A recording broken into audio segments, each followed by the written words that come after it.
Oke, bismillahirrahmanirrahim. Assalamualaikum warahmatullahi wabarakatuh. Selamat pagi, siang, malam bagi teman-teman yang menonton video presentasi kami pada hari ini. Di mana kami di sini dari kelompok 3 dari mata kuliah energi terbarukan dan smart grid akan mempresentasikan hasil dari ujian akhir semester kami yang kami kerjakan secara berkelompok dengan judul pengembangan smart grid di negeri Cina. Next, di mana ada anggota kelompok kami, beranggotakan 6 orang. Yang pertama ada Ardian Thahibul Fahma, Fikri Fahrezi, Geraldine Novitasari Saragi, M. Haikal Fabiansa, Muhammad Raffi Manihansa, dan saya sendiri Cindy Alvina. Oke, sebelum kita beranjak lebih jauh, sebelumnya kita harus mengetahui dulu pendahuluan ataupun latar belakang, tujuan, rumusan masalah yang akan kita ketahui sebelum lebih jauh lagi, di mana untuk pendahuluannya sendiri adapun latar belakang, di mana kami membuat analisis ini. Yang pertama, teknologi smart grid ini membuka banyak kemungkinan baru dalam manajemen dan kontrol jaringan listrik. Misalnya status jaringan distribusi dapat dipantau secara real time ketika sensor dan jaringan komunikasi ditambahkan.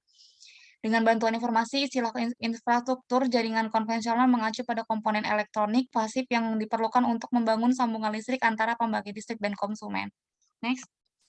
Nah, adapun tantangan terhadap sistem tenaga listrik Cina saat ini menghadapi tantangan yang luar biasa terkait dengan pengembangan sistem tenaga listriknya, di mana sumber yang berbeda menunjukkan tingkat kecanggihan peralatan yang rendah di beberapa bagian jaringan tenaga listrik Cina dan terutama di tingkat jaringan distribusi. Next. Nah, lalu menurut rencana 5 tahun ke-12 Cina untuk pengembangan energi, investasi besar-besaran dalam pembangkit listrik dan kapasitas jaringan harus dilakukan untuk mengatasi konsumsi daya yang terus meningkat. Nah, dapat kita lihat di sini target pemerintah untuk sistem tenaga listrik Cina di masa depan. Mengingat tantangan ini, pemerintah Cina mengeluarkan target khusus untuk pengembangan fisik dan teknologi sistem tenaga hingga tahun 2015. Dapat kita lihat untuk dari tahun 2010, kapasitas pembangkit listrik akan meningkat dari 970 gigawatt. 2015 itu akan meningkat dari 1.490 gigawatt dan pada tahun 2020 itu meningkat hingga 1.935 gigawatt. Next.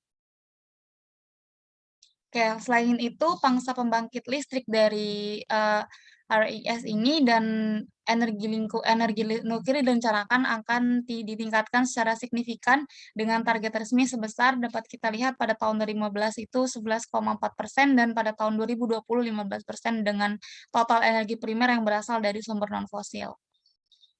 Next. Nah, dapat kita lihat bahwa pembangkit listrik dari RES ini dianggap sebagai instrumen kunci untuk mengurangi ketergantungan pada tenaga batubara dan menghentikan penurunan kualitas udara. Next.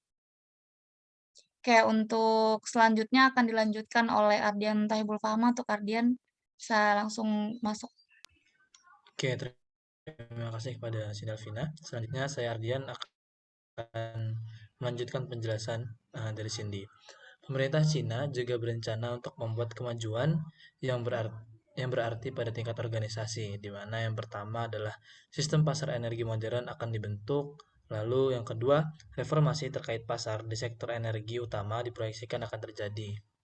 Yang ketiga, mekanisme penetapan harga energi harus ditingkatkan. Kemudian yang keempat, pengembangan menuju industri lingkungan dan energi yang kompetitif secara internasional harus dipercepat. Nah, kita masuk ke bagian rumusan masalah, di mana di sini kita melihat ada apa, mengapa, apa saja, dan apa saja lagi. Yang pertama adalah tujuan daripada menganalisa dan mendiskusikan kebijakan regulasi yang mendukung pembangunan jaringan pintar di Cina. Kemudian mengapa disebut segitiga kebijakan energi yang mencakup tiga tujuan utama kebijakan energi, yaitu kehandalan, keterjangkauan, dan juga keberlanjutan. Kemudian, apa saja yang terkait dengan 4 pasokan listrik ke dalam elemen dasar pada pasokan smart grid, dan apa saja aspek kerangka kerja teknologi dan peraturan Cina dapat menjadi hambatan bagi pengembangan jaringan pintar yang efektif dan juga efisien.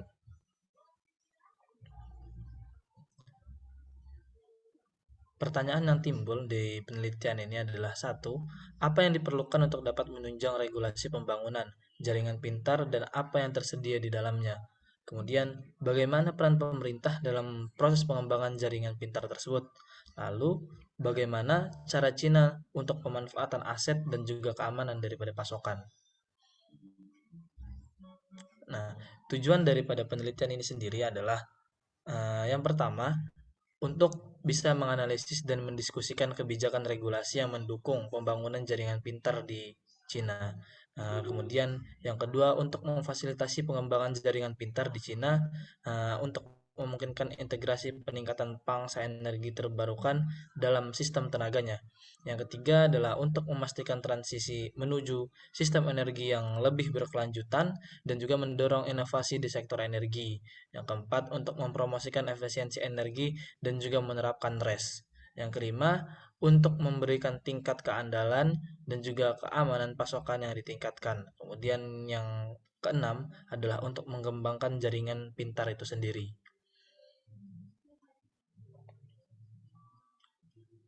Nah, kita masuk ke bagian manfaat daripada penelitian ini.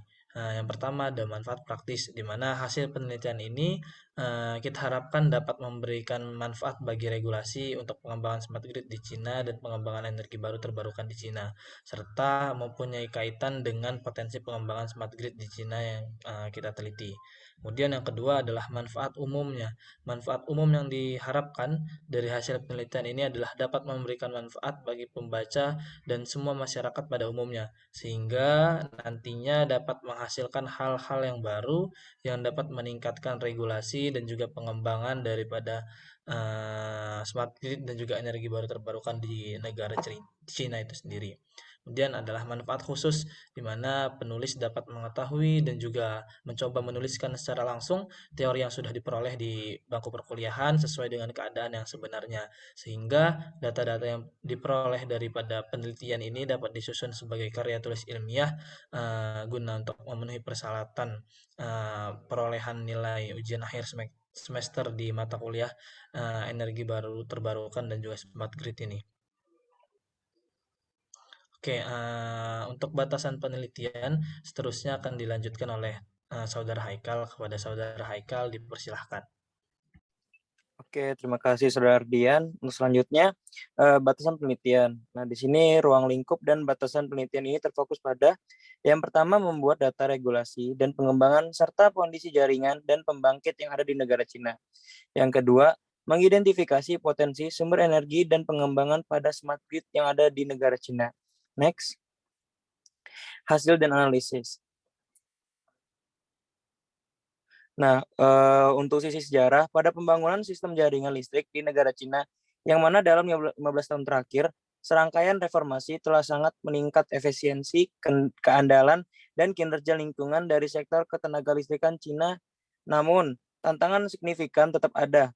Permintaan listrik yang meningkat pesat dikarenakan pada waktu itu pertumbuhan penduduk juga yang terus terjadi pada waktu yang sangat cepat, kekhawatiran tentang keandalan sistem tenaga, dan keamanan energi sehingga membuat pemerintah harus cepat mengatasi hal tersebut sebelum terjadinya krisis secara besar-besaran.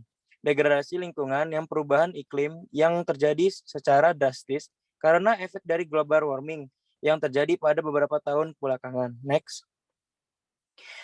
Secara historis, semua tahapan rantai nilai sektor tenaga listrik Cina mulai melakukan beberapa hal, dari pembangkitan, transmisi, dan distribusi hingga retail dimiliki dan dioperasikan langsung oleh pemerintah pusat.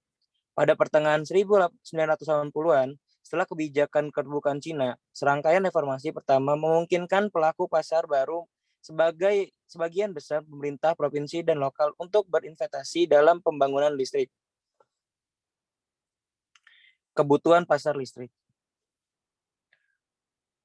Faktor peningkatan yang mempengaruhi kebijakan energi dan industri Cina adalah meningkatkan kesadaran publik dan pencemaran lingkungan dan efeknya yang merugikan pada ekosistem dan kesehatan masyarakat. Secara khusus, tingkat polusi udara yang ekstrim di kota-kota besar di Cina. Nah, data untuk setiap tahunnya terdapat kebutuhan listrik yang ada di negara Cina sehingga hal tersebut yang mendorong untuk reformasi sistem tenaga listrik. Nah, di sini bisa dilihat pada gambar tersebut terjadi grafik yang peningkatan di tahun 2002 hingga tahun 2006 Nah, di sini tingkat pertumbuhan penduduk serta tingkat perkembangan fasilitas ketenagalistrikan pada sektor perumahan. Nah, ini untuk gambarnya. Next. Oke, selanjutnya akan dilanjutkan oleh Saudara Rapoy. Baik, terima kasih kepada rekan-rekan sebelumnya, Saudara Haikal, Saudara Ardian, saudara-saudari Sinarkina. Berikutnya kita lihat grafik perbandingan penggunaan konsumsi listrik yang ada di negara Cina pada beberapa sektor konsumsi. Sini ya, teman-teman, ibu dosen, bahkan halayak ramai mungkin bisa melihat bahwa pada konsumsi sektor batubara, ya di sini kita pada standar satu daya dengan standar untuk pembangkit listrik, bahwa konsumsi pada standar satu daya ini lebih tinggi dibandingkan pada standar untuk pembangkit listrik. Ya, ini yang mengakibatkan dan tiap tahunnya turun. Ya, ini yang mengakibatkan bahwa padahal dari grafik sebelumnya jelas bahwa kebutuhan akan listrik itu tiap tahunnya meningkat, tapi ketika grafik ini terlihat turun, berarti apa yang terjadi? Yang terjadi berarti di Cina sedang melakukan perubahan sistem dari menggunakan sektor batubara menjadi sektor energi baru terbarukan dengan sistem smart grid. Next. Baiklah, hal itu juga didorong dengan di sini kita lihat perkembangan untuk sektor energi baru terbarukan yang digunakan sebagai pembangkit listrik di negara Cina. Di sini umum digunakan pada pembangkit listrik tenaga hidro. Mengapa demikian? Mungkin kita lihat pada negara Cina itu banyak sungai-sungai dengan debit air yang cukup besar yang kemudian dimanfaatkan dalam bentuk waduk. Ya, di Indonesia disebut dengan waduk ya. Di situ kita manfaatkan untuk pembangkit listrik tenaga air ya, air hidro di sini. Kemudian untuk angin tidak terlalu besar, tapi kemudian setiap tahunnya terus dikembangkan teknologi angin karena tidak terlalu mahal. Dan di tahun 2010 di situ kita bisa mulai lihat bahwa ada penambahan untuk tenaga surya dan belum banyak untuk tenaga panas bumi atau pasang surut. Karena Cina juga masih jauh dari permukaan laut. Oke. Baiklah, di sini walaupun dengan segala kecanggihan yang ada di Cina, perkembangan teknologi, tapi Cina juga pasti memiliki permasalahan jaringan listrik karena kota yang sudah cukup padat. Next. Oke, sumber daya energi surya berlimpah, sangat berlimpah di barat dan di utara Cina. Tenaga air juga terkonsentrasi di barat daya, di daerah hulu Sungai Kuning. Sementara pada sumber daya energi paling melimpah di utara dan barat Cina itu terpencil, dan secara ekonomi bebannya terpusat di ekonomi industri dan sepanjang pantai timur Cina.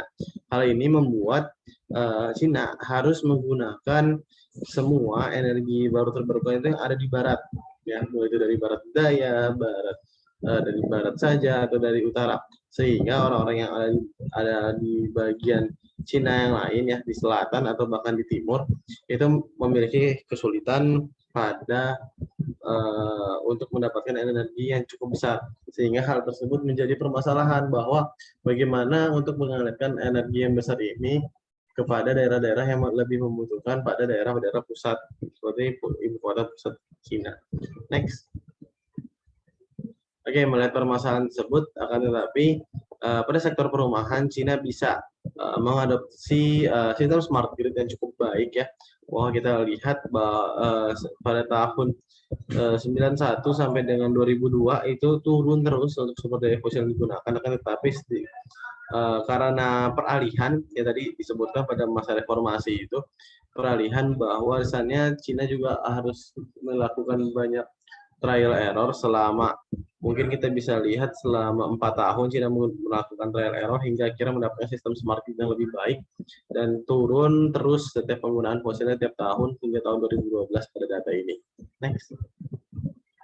Oke, perbedaan itu menghadirkan tantangan yang besar ya untuk logistiknya transmisi, bahwasannya sumber daya fosil ini memang sulit untuk dibawa secara transportasi menggunakan kereta api gitu kan. Lanjut. Nah, akan tetapi karena permasalahan regional yang ada pada sumber distribusi energi listrik ya, dan beban yang ada pada setiap lokasi geografisnya karena geografis tidak sama, tanah di Cina juga tidak datar, maka pembangkit listrik dan pusat konsumsi harus diangkut dari utara ke selatan, barat ke timur. Tapi Cina yang jadi permasalahan tadi, Cina tidak memiliki jaringan listrik nasional yang terintegrasi, sehingga akhirnya Cina mengembangkan hal tersebut ke awal untuk membuat smart grid. Next. Sehingga akhirnya muncullah awal perkembangan smart grid di Cina. Next. Oke, untuk menjawab permasalahan itu, Cina pasti memiliki inovasi baru dong, atau motivasi, sehingga muncullah nama smart grid di Cina yang sebagai landasan awal Cina untuk membuat sebuah terobosan baru ketika mereka ingin mendistribusikan atau mentransmisikan listrik dari jarak yang cukup jauh. Next. Oke, pada pangsa pasarnya, bahwa faktor yang terkait dengan inovasi proses pengembangan smart grid itu pasti melibatkan pelaku pasar ya, ada struktur pasarnya. Teman-teman bisa lihat bahwa struktur pasar itu memiliki tata kelola rantai ya, rantai pasokan pada pasar. Nah, yang itu dapat diterapkan di negara Cina salah satunya. Next. Oke, berikut struktur pada pangsa pasarnya ya. Di sini struktur pasar vertikal ya, berarti ini adalah hubungannya untuk dari atas ke bawah, yaitu tentang transmisi, distribusi, dan retail ya. Berarti di sini adalah pembangkit listrik dari perusahaan masuk kepada komunitas, dan kemudian listrik tersebut dapat dinikmati pada beberapa sektor, mulai dari sektor perumahan, sektor industri, dan sektor lainnya. Oke, mungkin untuk struktur pasar horizontal nanti akan dilanjutkan oleh teman saya dari kelompok ini, saudari Geraldine. Berikutnya untuk struktur pasar horizontal itu di bidang pembangkit listrik, 5 perusahaan pembangkit listrik utama yang disebut 5 besar bertanggung jawab atas sekitar 50% pembangkit listrik di Cina. Melalui proses persetujuan proyek NDRC mencoba menyeimbangkan kapasitas pembangkit di antara mereka. Lalu berikutnya ada untuk pengembangan infrastruktur dan regulasi jaringan, itu perencanaan jaringan dilakukan di Cina dan bagaimana investasi dalam infrastruktur jaringan pintar diberi insentif. Tapi peraturan terkait secara langsung berdampak pada pengoperasian infrastruktur jaringan listrik saat ini yang stabil dan terjangkau, dan investasi dalam infrastruktur jaringan pintar prospektif.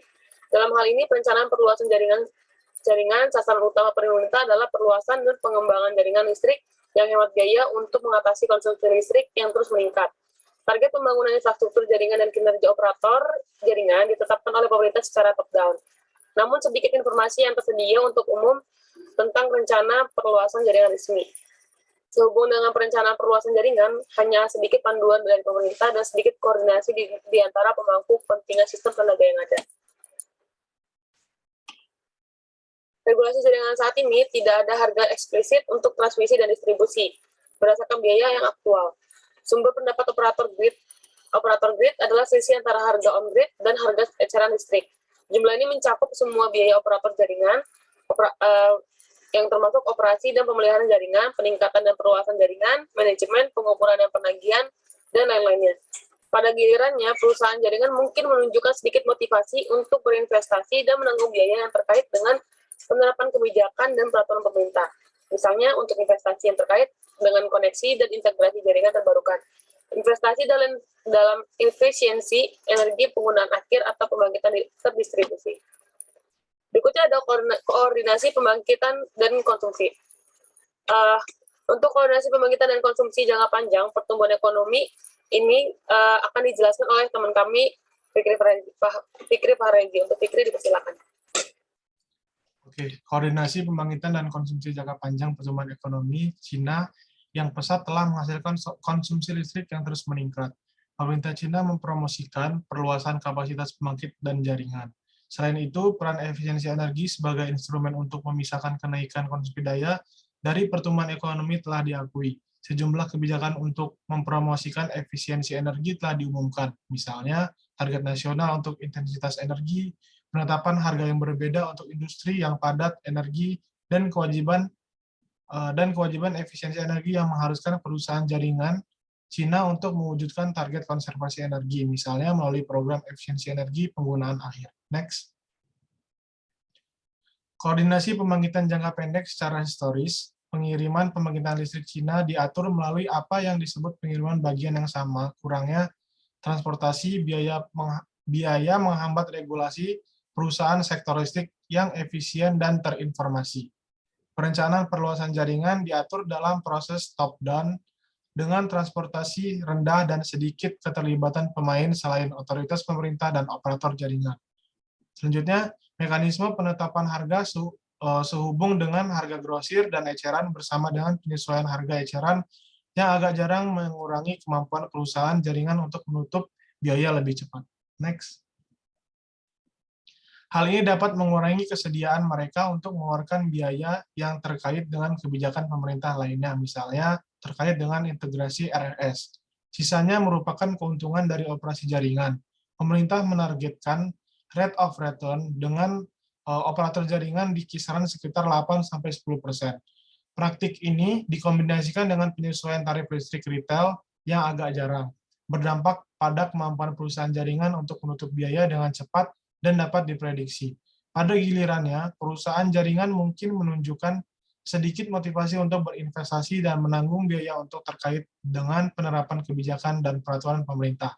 Misalnya untuk investasi yang terkait dengan koneksi dan integrasi jaringan terbarukan, investasi dalam efisiensi energi penggunaan air atau pembangkitan terdistribusi. Selain itu, struktur biaya perusahaan sektor ketenagalistrikan kurang transparan dan data dan informasi sektor ketenagalistrikan yang tersedia untuk publik sangat terbatas. Biaya tidak jelas mempengaruhi kemampuan pemerintah untuk mengatur dan menginformasikan penetapan harga listrik. Paragraf berikut menjelaskan tentang tanggung jawab umum untuk mengkoordinasikan pembangkitan dan konsumsi listrik. Langkah-langkah pemerintah yang diterapkan dalam konteks ini juga disajikan. Pertama, koordinasi pembangkitan tantangan regulasi di bidang pengembangan infrastruktur dan regulasi jaringan atau sistem kuota pembangkitan. Cina mengalokasikan jam operasional secara merata di antara pembangkitan listrik tenaga batu bara yang merupakan bagian terbesar dari kapasitas pembangkit Cina. Sistem ini dimaksudkan untuk memberi setiap generator kesempatan yang sama untuk memulihkan biaya modal dan mencapai pengembalian investasi yang wajar. Kemudian kesimpulan pada tugas ini yang pertama ada kebijakan yang mendukung pembangunan jaringan listrik pintar di Cina diutamakan pada perluasan dan pengembangan jaringan listrik yang hemat biaya untuk mengatasi konsumsi listrik yang terus meningkat dengan regulasi tidak ada harga eksplisit untuk transmisi dan distribusi berdasarkan biaya aktual. Yang kedua, Cina melakukan pengembangan jaringan listrik pintar di Cina untuk menginginkan integrasi peningkatan pangsa energi terbarukan dalam sistem tenaganya. Dalam menyelesaikan permasalahan jaringan listrik, Cina menyesuaikan konsumsi listrik dengan struktur pasar, kemudian pengembangan infrastruktur dan regulasi jaringan, lalu meningkatkan koordinasi antara pembangkit dan konsumsi. Yang keempat, tingkat keandalan dan keamanan pasokan yang semakin membaik dengan adanya fasilitas keseimbangan pembangkitan dan konsumsi listrik, berdasarkan tingkat pemanfaatan komponen sistem tenaga dan pengurangan investasi pada jaringan konvensional. Yang kelima, pengembangan jaringan teknologi pintar sudah mulai dikembangkan dengan penstabilan spesifikasi dan standarisasi pada masing-masing peralatan. Kemudian ini ada daftar pustaka yang digunakan untuk membuat laporan ini. Dikembalikan kepada moderator. Oke, baik. Terima kasih atas teman-teman yang telah menyampaikan materinya. Dan semoga apapun yang kami sampaikan dapat bermanfaat bagi teman-teman yang menonton ataupun melihat video hasil dari presentasi ujian akhir kami ini mengenai pengembangan smart grid di negeri Cina. Oke, itu saja untuk presentasi dari kami. Terima kasih dan maaf jika ada salah kata. Saya tutup dan mewakili teman-teman yang lainnya juga saya tutup. Wassalamualaikum warahmatullahi wabarakatuh. Selamat pagi, siang, malam semuanya. Bye.